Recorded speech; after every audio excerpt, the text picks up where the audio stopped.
What's going on, everybody? I'm your host, Ben Ballion, back with another episode of the Sports Pod. And today is part 3 of the 82-part series, where I will be recapping every single Knicks game from this season. And a couple sleeps ago, they squared off with the New Orleans Pelicans, a team that was vying for the number 1 seed at around the halfway point of last year. But then their star player Zion Williamson went down, and everything went downhill from there. But this one, everything went downhill for the Knicks, and real quick. They were their first back-to-back of the young season, coming off a win against their Hawks, their first win of the season. Think they would be energized, right? Not at all. They looked dead on the court. They looked like they were sleepwalking out there. It was bad. It was a very sloppy game from the Knicks. The Pelicans, they looked really good. Zion and B.I. looked like a good dynamic duo, and C.J. McCollum was knocking down the 3 ball, getting in the lane, and doing what the Pelicans needed him to do. Him and Josh Hart were teammates on the Blazers, and they're pretty similar players.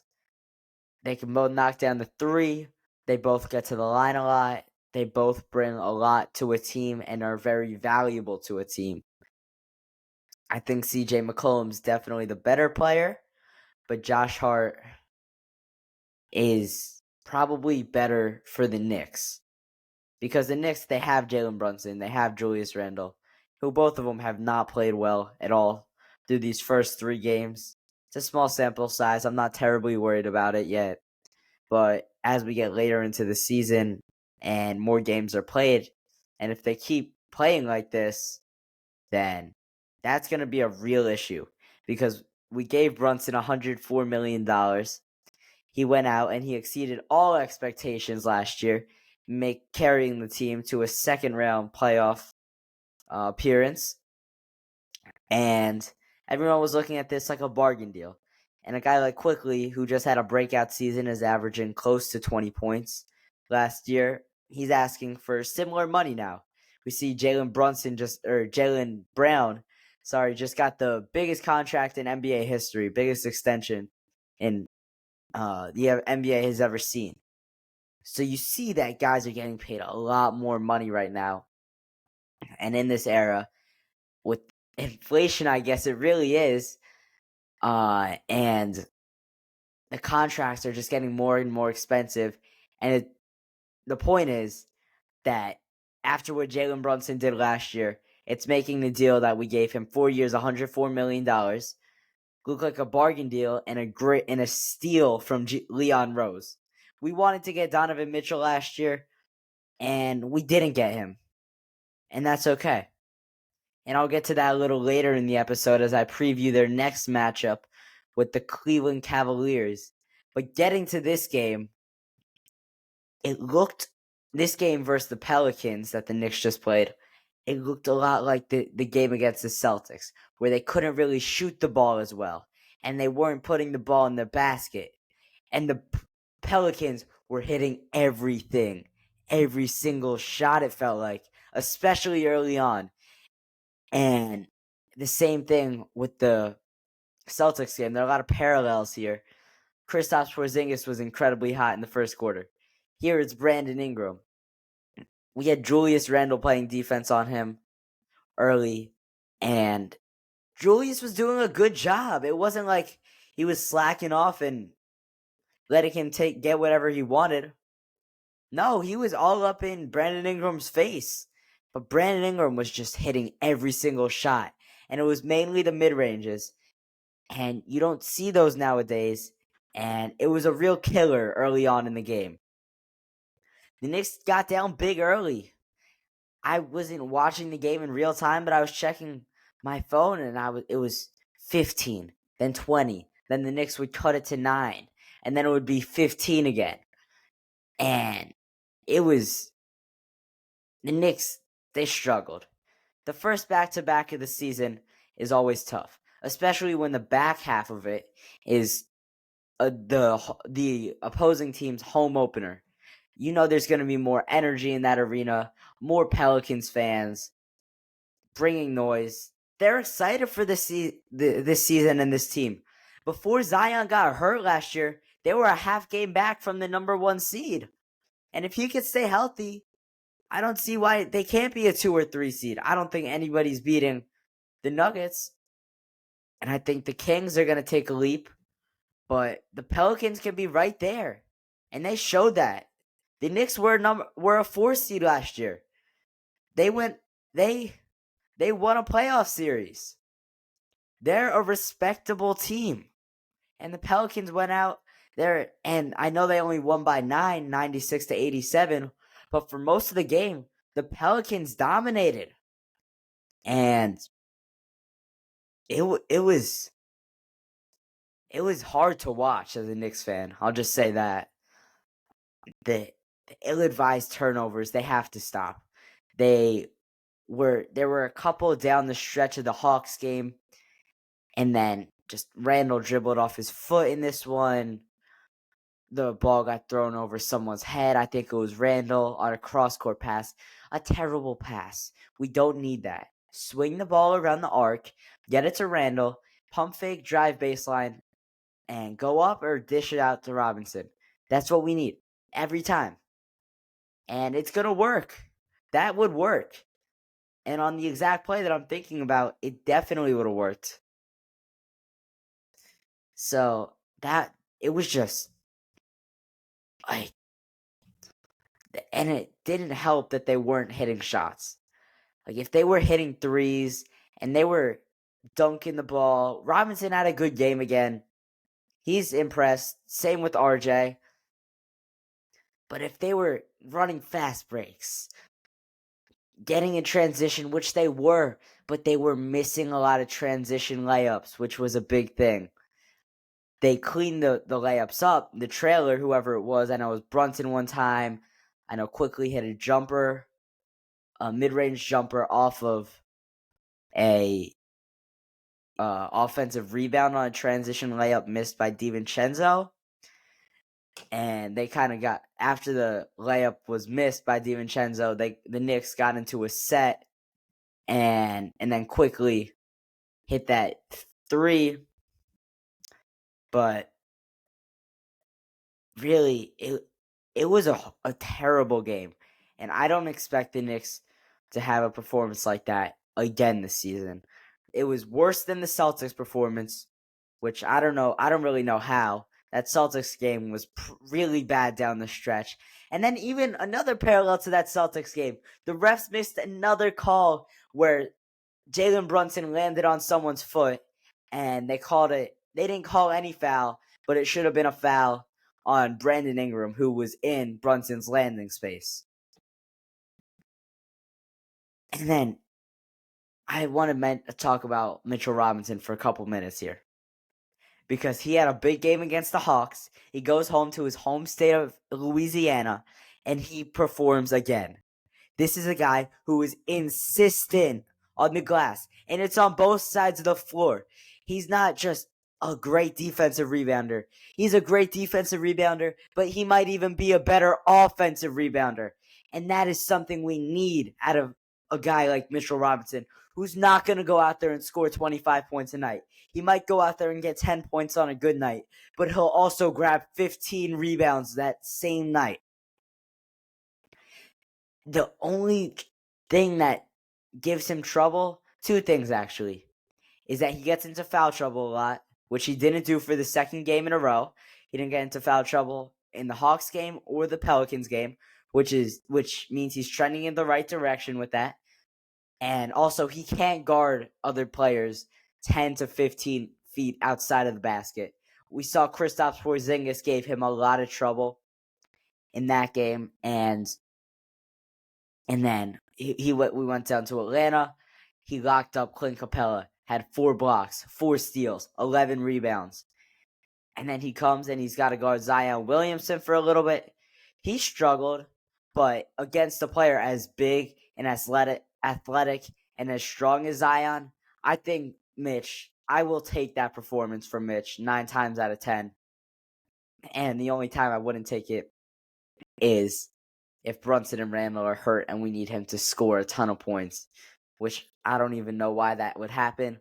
But just in case we would need him to score a lot and he wasn't scoring a lot, which we don't expect out of him. But nobody could score for the Knicks the other day. And the Pelicans had 2 players with 20 plus points. The Knicks had 0.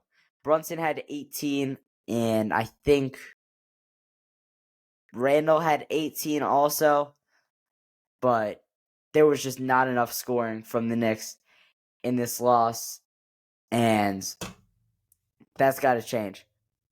Because last year, this was a team that was very defensive minded, and the NBA is changing in the sense that people don't care about defense as much, and they're going to work a lot harder on offense.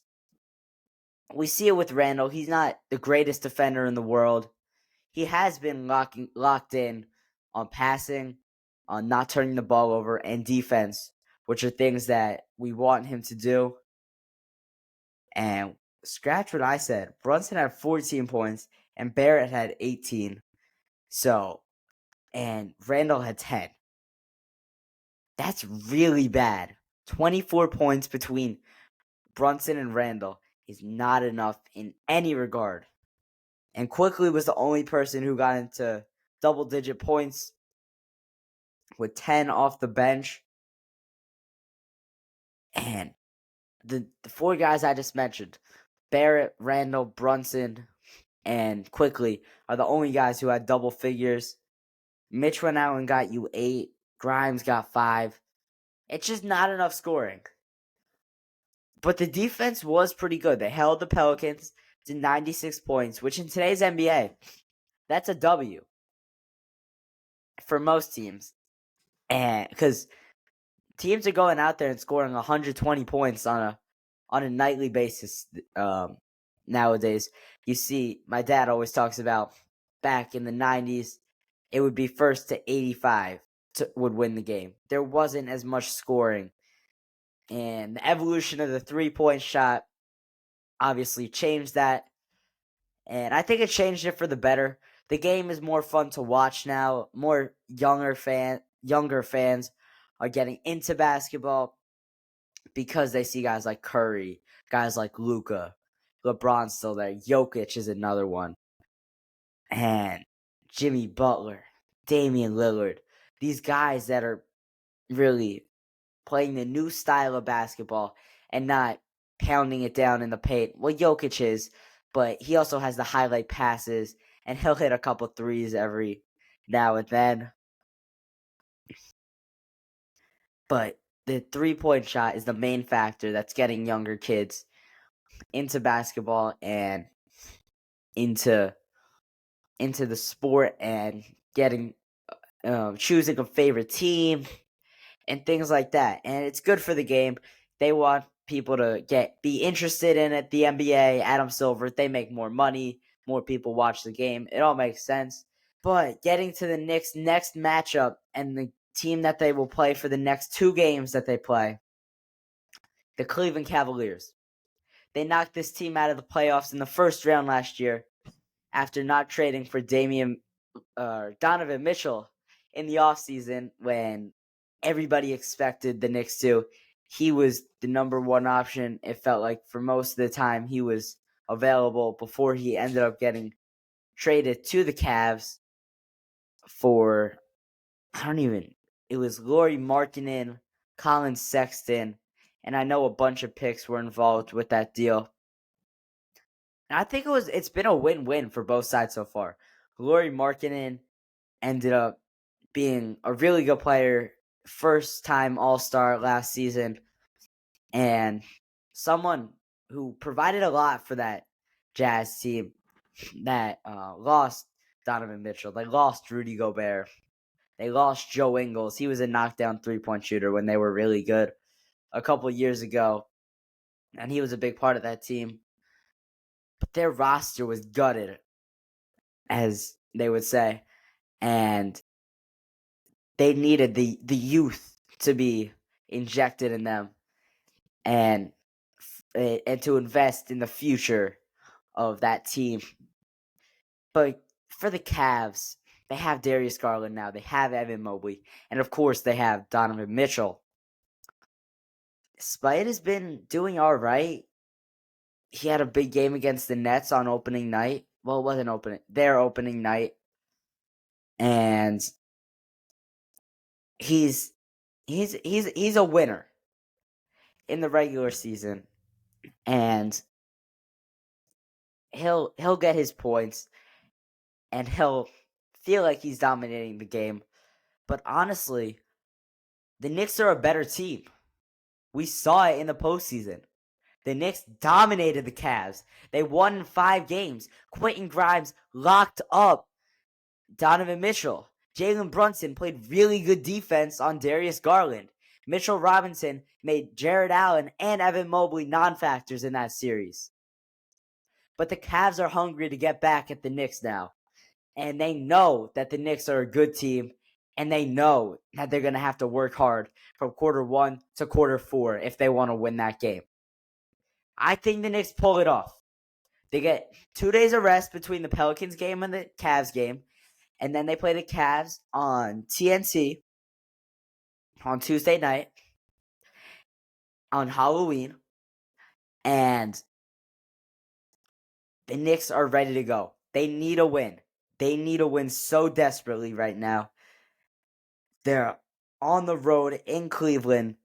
The Knicks have been a better road team. Were a better road team last year, and after dropping a game to the Pelicans in that fashion, they need to get out there and they need to get a win really badly, or else some worry.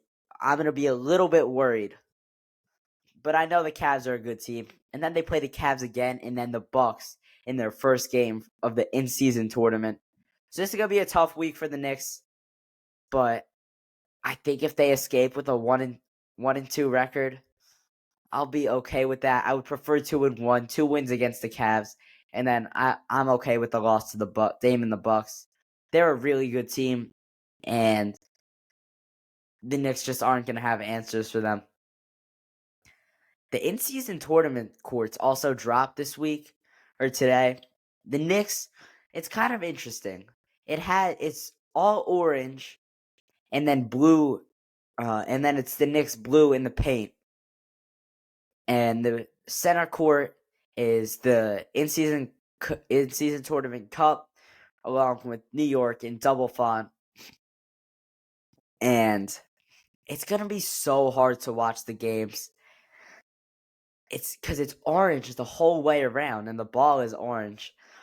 But if you saw what I said on Instagram today, I said that if the Knicks play really well and they go undefeated in this tournament at the Garden, this court will forever be legendary as the inaugural in-season tournament court where the Knicks balls out and they got a couple wins on one of the worst-looking courts I've ever seen.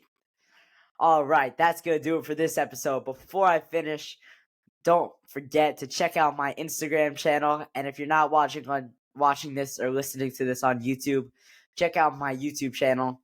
The Instagram is @thesportspod_Ben, and the YouTube channel is The Sports Pod. I'll link both in the description below. All right, that's going to do it for this episode. I'm your host, Ben Valiant, and this was The Sports Pod.